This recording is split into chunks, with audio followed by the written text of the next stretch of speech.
Hey gamers, and welcome into some of the hottest MMOs coming out in 2024. Right.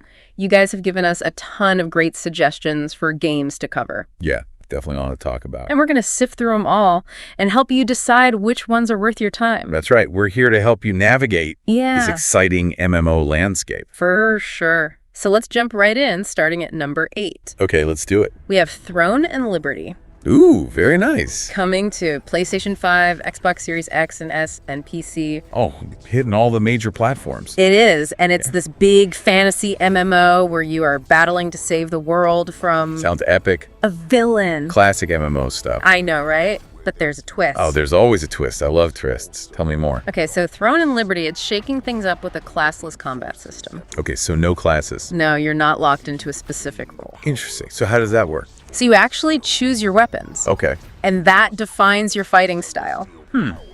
That is a pretty big departure from the usual MMO setup. It is. So you could be like a spell-slinging swordsman or... Wow, or a heavily armored mage. Exactly. That sounds really cool. Right. It gives you a lot more flexibility. It does. It definitely has the potential to attract players who are tired of the usual restrictions. For sure. But it also makes me think, Yeah. how did the developers balance a system like that? Right, because when you have so many different combinations, it can be a real challenge to make sure everything is balanced. Absolutely. All right, moving on to number 7, we've got Once Human. Okay. Once Human, I've heard of this one. Available on Android, iOS, GeForce Now, and PC. Okay, so mobile and PC. Yep. This one's super interesting because it leans into survival horror. Ooh, survival horror in an MMO. Now, that's not something you see every day. Not really. It's not very common. No, it's not. So what's the premise here? So Once Human throws you into this post-apocalyptic world that's overrun by all these nightmarish creatures. Yeah. And they were spawned by this alien substance called Stardust. Interesting. And it's not even just about fighting. It's about surviving and adapting. Oh, I see. So it's really leaning into that survival aspect. Oh, yeah. And you can actually build your own base. Oh, that's cool.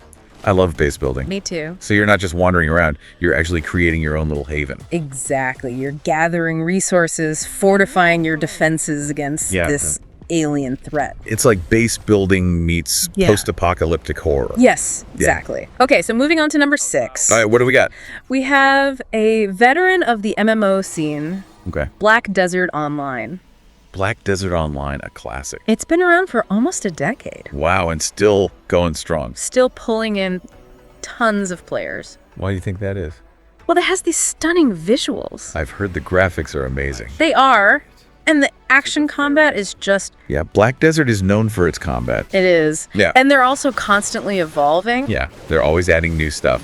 Always. They've got new classes, new regions, even storylines. Oh, wow, storylines based on what? Based on shows like Kirsten Berserk. Oh, wow, so they're doing crossovers with other franchises? Oh, yar. That's pretty clever. It is. It taps into those existing fan bases. You bring in new players. Yeah. Keep things fresh. Exactly. Do you think that kind of crossover strategy Yeah. is becoming more common? I think it definitely is.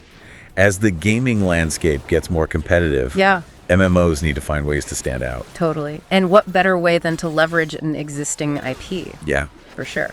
All right, so coming in at number 5, we have another MMO celebrating a big milestone. Ooh, a milestone. Which one? The Elder Scrolls Online. It's turning 10. 10 years. Wow. That's impressive. It is, right? How do you think they've managed to stay relevant for so long? Well, they've carved out their own space within the Elder Scrolls universe. Yeah, that makes sense. Yeah.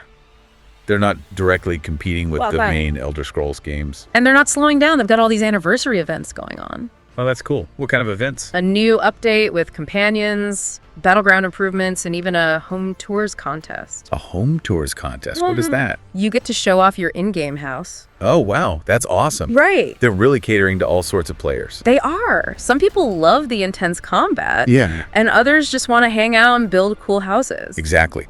And Elder Scrolls Online does a good job of providing both. It does. Okay, shifting gears a bit. Okay. At number 4, we have World of Warcraft. The War Within. Oh, a new World of Warcraft expansion? This one's trying to be a fresh start for new and returning players. Interesting. So they're trying to make it more accessible. They are. World of Warcraft has a lot of competition these days. Yeah, the MMO landscape is pretty crowded. It is. So they've streamlined some of the early gameplay, added new zones and dungeons, and they're focusing a lot on the story. Yeah, because World of Warcraft is known for its lore. It is. I think it has potential. They're trying to recapture that magic that made World of Warcraft so popular in the first place. For sure. But it remains to be seen if it will be enough to win back players who have moved on. Yeah, we'll have to wait and see. Okay, so moving on to number 3. Okay, hit me. We have Guild Wars 2 and its Janthir Wilds expansion. Ah, Guild Wars 2. Another great MMO. It is known for its unique storytelling. Yeah. And they're continuing that with Janthir Wilds, but instead of releasing all the content at once, they're doing it in 4 parts throughout the year. Oh, wow. So it's like an episodic release. Exactly. That's a cool way to keep players engaged. It is. It creates this sense of anticipation. For sure. And it lets them react to player feedback along the way. It does. It's a really smart strategy. I think so, too. Okay, now at number 2, right, we have a game that's not technically an MMO. Oh, okay. Interesting. But it definitely embraces those massive multiplayer elements. Okay, I'm intrigued. Tell me more. It's Diablo 4 with its Vessel of Hatred DLC. Diablo 4. I love that game. Me too. And it's a great example of a game that blends that classic hack and slash gameplay with these big multiplayer moments, like taking down world bosses. Oh yeah, those are epic. They are, and they're really supporting this game for the long haul. Good, because it's a fantastic game. It is. They've got a new season coming up with a new class and a new region. Ooh, that's exciting. And the Vessel of Hatred DLC is expanding the story even further. It's a good time to be a Diablo fan. It is. Okay, drum roll please. Here we go. The moment of truth. Time to reveal the top MMO on our list. I'm on the edge of my seat. And it's probably no surprise to anyone. Okay, let's hear it. It's Final Fantasy IV. Final Fantasy IV, no surprise there. This game continues to dominate the MMO landscape. And for good reason. And their new expansion, Dawntrail, is generating a ton of hype. Yeah, I've heard a lot about it. What's new in Dawntrail? They're taking players to a whole new location called Turl, adding new jobs and raising the level cap. Wow, so it's like a whole new game. It's a huge update. But what's really remarkable about Final Fantasy XIV is the community. Oh yeah, the community is amazing. It's so positive and welcoming. It's really a testament to the developers and the players. It is. They've created something really special. For sure. So we've covered a lot of ground here, from brand new MMOs to long-running favorites. But before we move on, I want to ask you, out of all these games, which one has piqued your interest the most? Ooh, that's a tough one. They're all so intriguing. But if I had to pick, I think I'm most excited about Throne and Liberty. Really? Yeah, that classless combat system, the potential for unique builds, it just sounds really innovative. That's awesome. What about you? Yeah. I'm leaning towards Once Human. Oh yeah? Why is that? I love the idea of survival horror in an MMO setting. That's fair. It's definitely a unique concept. It is. And I like the idea of scavenging for resources, building a base, and constantly being on edge. Yeah, it's a different kind of MMO experience. For sure.